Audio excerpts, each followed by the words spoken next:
Mettons fin à l'imposteur Hippolyte Kanambe alias Joseph Kabila. Chers compatriotes, chers Congolaises et Congolaises, nous vous demandons à travers cette vidéo de pouvoir mettre fin à l'imposteur d'Hippolyte Kanambe en signant cette pétition qui a été lancée par la communauté congolaise des États-Unis et l'association des Congolais de la diaspora congolaise ici aux États-Unis à travers cette pétition adressée au Conseil de sécurité des Nations Unies. Nous avons saisi cette occasion par rapport à la situation dans laquelle le Congo traverse en ce moment. Depuis près de 5 décades environ, les Congolais et Congolaises croupissent dans la misère impitoyable et sont soumis à des tortures, des traitements cruels, inhumains et dégradants allant jusqu'à la mort. Notre pays est considéré la capitale mondiale du viol et tout cela se passait pendant la période où Hippolyte Kanambe alias Joseph Kabila était, entre guillemets, le président de la République démocratisée du Congo. Le rapport Mamping et le rapport de Robert Garreton soulignent dans ce paragraphe qu'il y a un certain commandant Hippo, aujourd'hui connu sous le nom de Joseph Kabila, qui a commis des massacres à Tingitingi, à Kisangani et dans d'autres coins de la République démocratisée du Congo. Et les Français n'ont pas hésité de dire que c'était un sujet rwandais qui dirigeait le Congo par défi.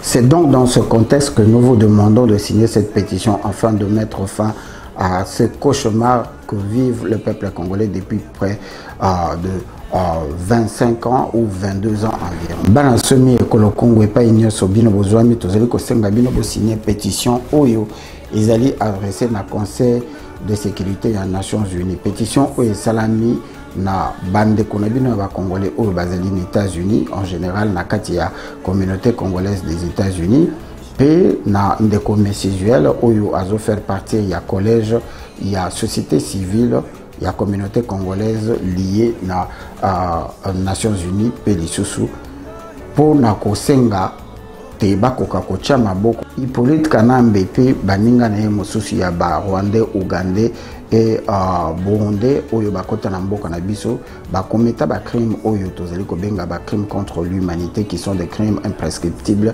Yango tozali ko signer pétition oyo contre Hippolyte Kanambe de manière que bakoka tokoka komufunda na cour pénale internationale bakoka komotia maboko na ba dégâts nyonso oyo akoze na kati ya peuple congolais. Tozali ko senga bino ça nous coûte pas cher ezali ko senga kaka volonté.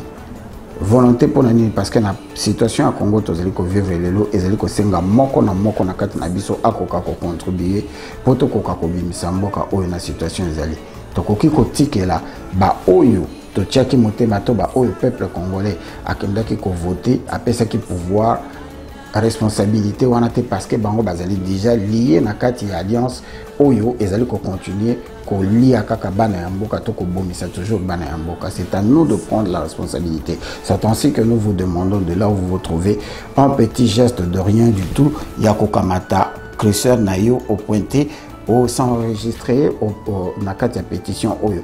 Quel que soit le nombre tozali dans la diaspora, nous sommes plus ou moins 16 millions de Congolais et nous avons besoin de signatures de plus ou moins 15 millions de Congolais à l'exception des soi-disant Congolais qui sont avec nous dans la diaspora. Donc nous vous demandons par un simple geste de pouvoir signer la pétition et cette pétition fera l'objet de ramener Hippolyte Kanambe alias Joseph Kabila auprès de la Cour pénale internationale de manière qu'il puisse payer de ces actions qu'il a commises en République démocratisée du Congo qui fait de notre pays aujourd'hui la capitale mondiale du viol, qui fait de notre pays aujourd'hui le pays le plus pauvre de la planète, qui fait de notre pays aujourd'hui la misère et la honte du monde entier.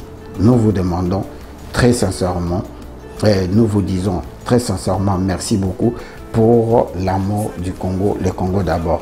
Je vous laisse donc suivre le message de Messisuel.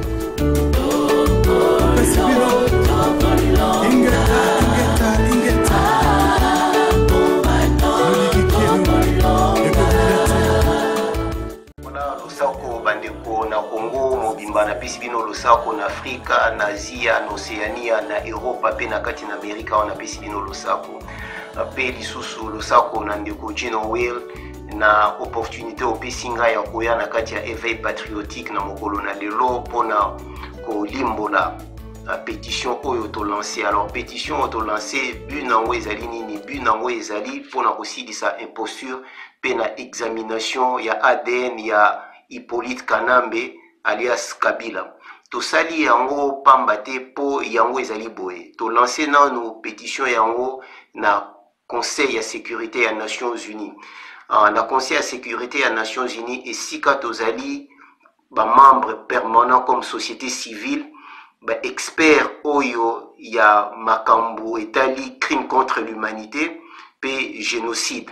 Alors Conseil ya sécurité bazali baye oyo batindaka batu na CPI, puisqu'il y a que 3 institutions oyo bazali na compétence ya kotinda criminel oyo asali ba crime contre l'humanité oyo ezalaka ba crime imprescriptible, donc batindaka na CPI. Donc ba institution misatu yango ezali Conseil ya sécurité ya Nations Unies, ezali procureur ya CPI ye moko pe na ba état. Alors yango biso tokena na Conseil ya sécurité et pas prérogatif na biso ezali pona kokomisa ngo pe légal, parce que boyebi bino banso ba rapport oyo tout ya Nations Unies, rapport Garrington, rapport mapping oyo bima na ba crime contre l'humanité oyo Hippolyte Kanambe asala.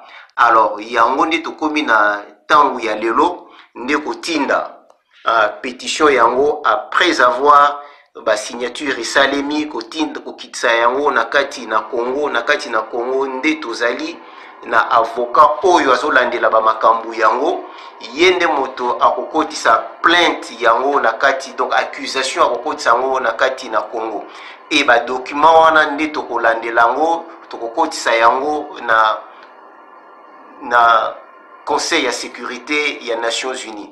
Donc voilà eloko na yaki na yango pona koloba, mais lisusu na ingena rappeler boye que pétition tant toza ko signer yango na se wana eza ko komama ke voilà ke bazo senga mbongo, biso tozo senga mbongo te wana ezali ba publicité na bango moko na ba site mingi oya ba pétition na se wana baza ko luka ko senga ka ba mbongo pona ba virus coronavirus oyo ebimi yango nde baza kosenga mbongo, mais biso tosengi mbongo te na se bokomona bakomi sorry. Donc bo cliquer kaka na sorry po bo sauter yango bokende ko signer pétition. Voilà bandeko lelo tozali le 28 mai 2020. Donc ndeko wabino Misezuel yango nde na uti ko sala na sali moi direct oyo juste pour la pétition, pour la biso tout signer pétition yango. Voilà et à très bientôt. Comme vous venez de suivre M. Zuel, nous vous demandons une fois de plus, Motonamoto a signé pétition au Ezali Ponatina, Toko Kakofunda Hippolyte Kanambe Joseph Kabila, qui est l'usurpateur d'identité et un criminel qui a commis le massacre en République du Congo.